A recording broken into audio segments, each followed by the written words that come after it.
Quick. Does Dale have any DMing tips? Always say yes. Yes. So if your players say, "Hey, I want to," say yes, and you can make them pay for it. But it's the Challenges? Challenges are now open. Continue, Challenges Dale. are All now right. open. So it's the job of everybody at the table to make sure that everybody else at the table is having fun. That's how gaming works. And if someone wants to do something and you're the DM, say yes. That's basically it. That's actually, people have been asking for my DMing device, and because I game with you so much, that is also my advice. It's I find like I've been in games sometimes where the DM almost sees it as like an adversarial relationship, where it's Yeah. like it's the DM's job to try and kill you, and it's your job to try and stay alive. Well, okay. Which kind of bugs me all the time. Even if you see it as an adversarial relationship, right? That doesn't mean immediately take the contrary point of view to whatever the players want to do. Sure. Sometimes they Right? do stupid things. No, don't. You don't have to be the no guy. You just say yes, You just be the devil. and I'm gonna screw you. Yes. Yeah. Yes. The DM's job is not to be an antagonist. He's to facilitate conflict. I would say it is to be the antagonist, but it's not to be the bad guy. Like antagonist in the classic sense, you're the one The foil. providing conflict. Like if plot is conflict and resolution, you are trying to provide conflict. And I always like to give my players an Alright. opportunity to tell me what kind of conflict they want. Like if you want to tell me, hey, I have these enemies, that's great. I'll totally use them. Oh yeah, like your backstory and stuff. Yeah. It's like I'll integrate all that. Yeah, because you're telling me what kind of conflict you want to resolve.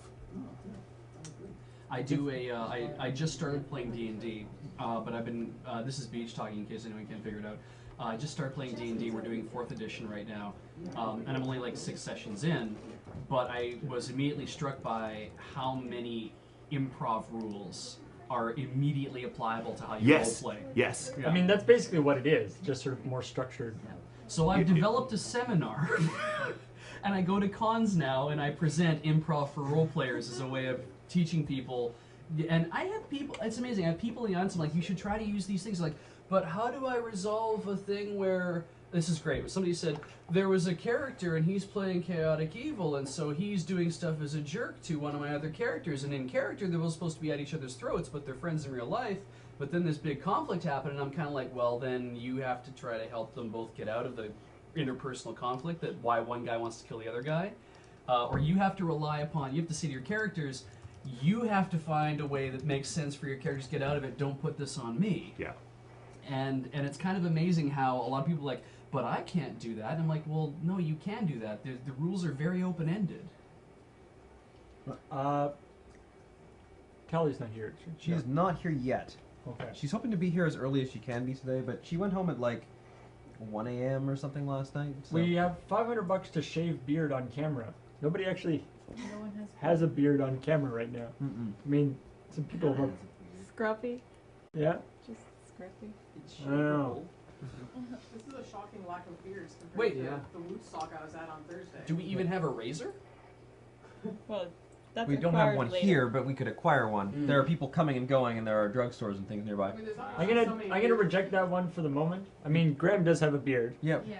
like a pretty substantial one, but it would take. I know he, and I don't think it would be off the table, but it would take a fair amount of money for him to do it. 500's a good solid start on that. Yeah.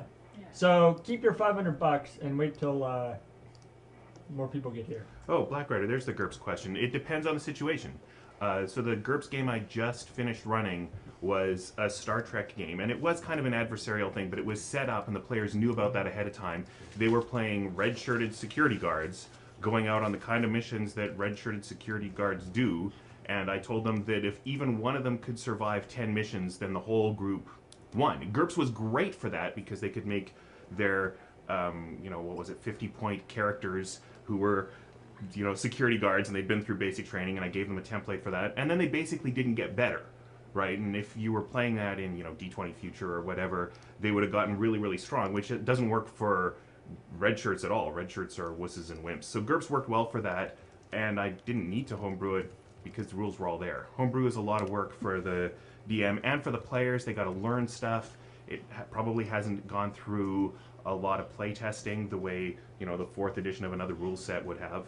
Anything to add? No, I mean, like, it's the same sort of thing with, like, Cthulhu and Cthulhu D20, right? Cthulhu D20 is a naturally much pulpier game. It's much more a game that facilitates going out and killing the monsters. Just Driver because, Cam died, apparently. Driver Cam? just because we've been hearing stuff like that all day. Yeah. Yeah, don't do that. Is driver cam working? There's Yeah, not a it's- lot of panic, so. Get anyone else? Driver Okay. Cam never died. Okay. So like Cthulhu, standard Cthulhu is like your character basically doesn't change. Like they change in very small ways between adventures, but they don't let there's no like concrete leveling system in the same way as D&D. Whereas Cthulhu D20, every little while, every like very short period of time, you get more hit points, which is a big deal in Cthulhu. All your skills go up, your attack bonuses go up, like everything increases. So it very much changes the way the game is played. DSO, Gamma World was my very first RPG. I started with Gamma World First Edition when I was, I don't know, 12. And I moved from there to D&D and other things. So yeah, 2 thumbs up for me on Gamma World. We're not disqualifying anyone for misspelling Roscoe. Is Chris still around? I don't think so. Did you just head out? Dear Oh, Dr. shit, Dale. just the Mariner's Lament is a challenge coming. Mariner's Lament or Though Mariner's it says the Revenge? Mariner's Lament. I'm assuming it says the Decemberist Mariner's Lament, which I'm assuming is There's- Mariner's Revenge. Or the Captain's Wife's Lament? What's the He says the Decemberist, so Okay. I'm assuming he means Mariner's Mariner's Revenge. Revenge. What's We just the did. fastest full Oh, you body really wipe just- you you've did ever Like had? we did it before you showed up. Oh. How much is he offering for it? I don't know, $20. that would have been decades ago. Hmm. See, I've stopped killing Chris might still be around. I don't know, PCs, but and now I just wreck them. As I I'd say, we much did it rather very recently, main so them maybe- or I'll like say leave that. them in play substantially worse. Somebody Mm. wants- So I think that's a lot more interesting than just killing somebody. I'm gonna put this. yay! Make their lives There. innumerably hard. Right. Now You know, and if they're everyone dead, can that's not hard. leave. Oh no.